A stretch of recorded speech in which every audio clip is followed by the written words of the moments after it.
First of all, can we just confirm no cuts, no hand injuries, no injuries? Just like I said, I'm not looking to get injured in this fight. The main fight is on the 29th against Average Joe. I'm 100% fit. That was the taster of what's to come. You seem like you're enjoying yourself in there tonight, even more so than normal. Is that a fair comment? You know, this guy didn't deserve to be in the ring with me tonight. You know, I had a solid opponent lined up. He pulled out. They got this guy in, so I took my time. I had fun. I'm feeling fit, so you know, I thought I'd show off a few skills. That's all. Why did you take the fight? Did you needed the rounds, or you just wanted to have another fight before you thought? Billy? That's what I want to know. Why did you take it? I took the fight because I'm a fighter. That's what I do, and I don't respect or fear Saunders enough not to fight. You know, even if I was to get injured today, which I didn't, I would have still gone into the fight and beat him. So that's what I do. I fight, so I fought tonight. And I've got to ask you this, you've never weighed inside the middleweight limit. You came in 11-4 here. That was a statement. That was a mark of intent, in my opinion. That was a big reason why I took this fight, because I have never fought at the middleweight limit, and I wanted to make sure I knew how to get down there comfortably. You know, the training camp went perfectly, and you know, I ate the right foods, and I got down. I was 11-4 actually, 2 pounds underneath, so I'm ready. And did you feel as strong as normal when you're 4, 5, 6, 7 pounds heavier? You know, you saw the fight, you saw the power that my punches were causing on the guy. You know, I can say I felt even more powerful. And if I can just bring in Chris. Chris, you were there, they attempted to throw you out of the ring at the end of the first round. Explain the board official, was it? What happened? What was the confusion? Chris, tell me! There was no confusion, he came over to shake hands. Now, this is the more important point. Here we have a young man who is looking to be the representative for the United Kingdom around the globe. Being British champion is something I never was, and it's something that he's going to uphold the standards that Britain once held in terms of dignity, good conduct, and gentlemanly sports conduct. So I look forward to steering him to doing just that. Because do you regret never winning the British title? Well, Chris Eubank is going to do it, so in actual fact, I'm living vicariously through my son, you could say. So I think you should really angle some more questions towards him in terms of his intent. I just wanted to clear up the shake hands incident and the British title thing, the British title situation. Chris, you're going to go away now, not go away, you're going to go back to Brighton to the gym and get ready.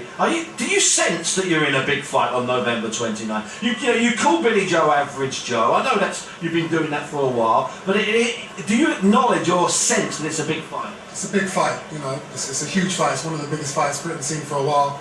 I think it's going to be bigger than the Chisora and Fury fight, because you know, this is the next generation, and it's a rivalry that's been going for some time now. He said some strong things, and you know, he's going to have to back up his words.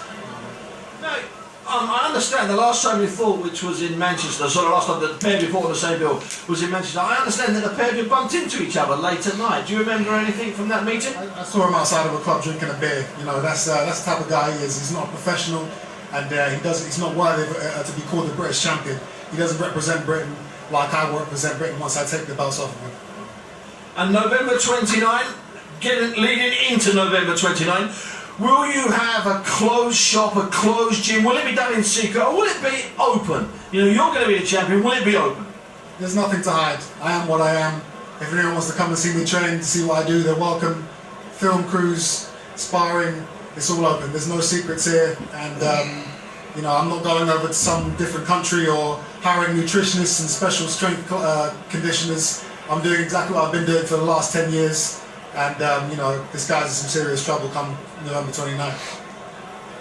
I'd just like to add that, you know, fighters do go away to training camp, but the way in which he's been brought up in this particular business, he's been in training camp since he started, so that's 10 years. We don't take breaks.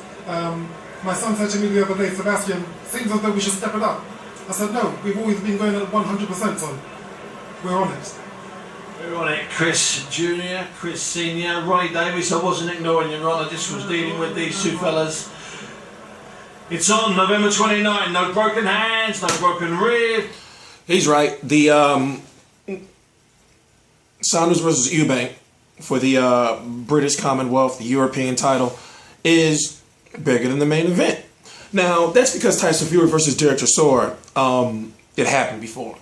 And a lot of people feel it's going to be the same result. And it's not for a major championship, So what it is you're fighting, Derek Chisora and Tyson Fury are fighting for a shot at the WBO title. But let's talk about Chris Eubank Jr. Now, today, October 25th, 2014, he fought a German guy by the name of Omar Siala. Now, there's nothing to talk about, as far as the fight is concerned. Eubank Jr., as in the other fights, remember, right now he's 18-0 with 13 KOs. As in the other fights, when he throws punches, they're not always accurate. And I'm trying to figure out how to best put this without being critical. The same questions still remain on if he can do that in rounds 6, 7, 8, 9, and 10. Because the work rate is low. But then when he does decide to work, he throws bombs. Now, if you don't know, to keep you up, there's a $100,000 bet. 100,000 pounds. So the winner would not only get the purse, but also get an extra 100,000 pounds. But also Billy Joe Saunders did not want Chris Eubank to take this fight. Why didn't he want him to take this fight? Because he didn't want him to get hurt his hand, or, get out of the fight in any way, shape, or form. But another interesting thing that was brought up is that Billy Joe was training in Spain. And if you've seen his other fights, especially his last fight, he has issues with conditioning. He has issues with conditioning and stamina. So I think that's going to be the deciding factor right now, to me, he's the better boxer.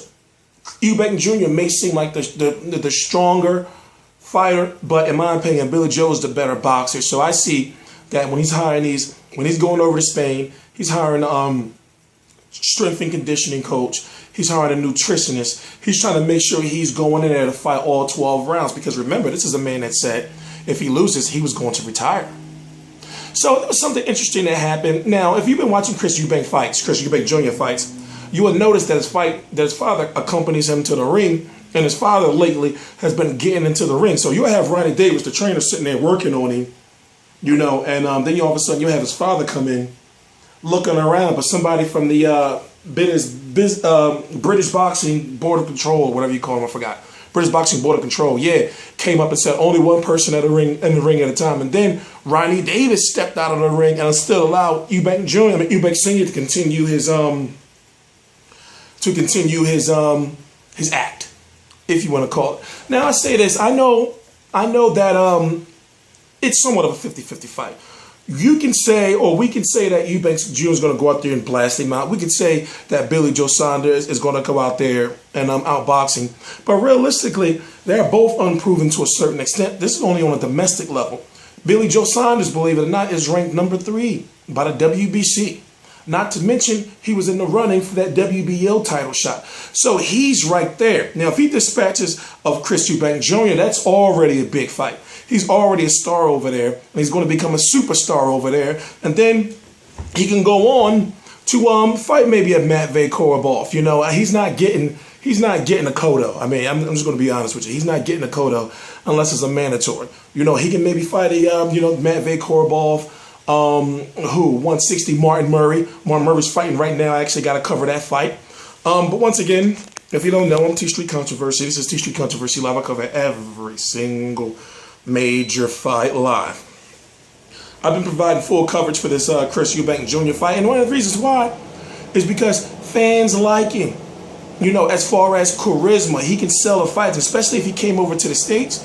He would be a star along the lines of Adrian Broner and those guys. Why? Because American fans like to see stuff like that. You know what I'm talking about. His little skits in the ring. Like, for example, that was one point in time during this fight against Omar Siala where he just started walking around the ring. Now, the uppercut is mean. I think the uppercut is his signature punch. It is mean. It was stopped in the second round because Siala took a crazy uppercut. Then Eubank Jr. got him on the ropes, start going ham. It was somewhat of a premature stoppage, but Siala in any way or in no way, shape, or form was in the fight.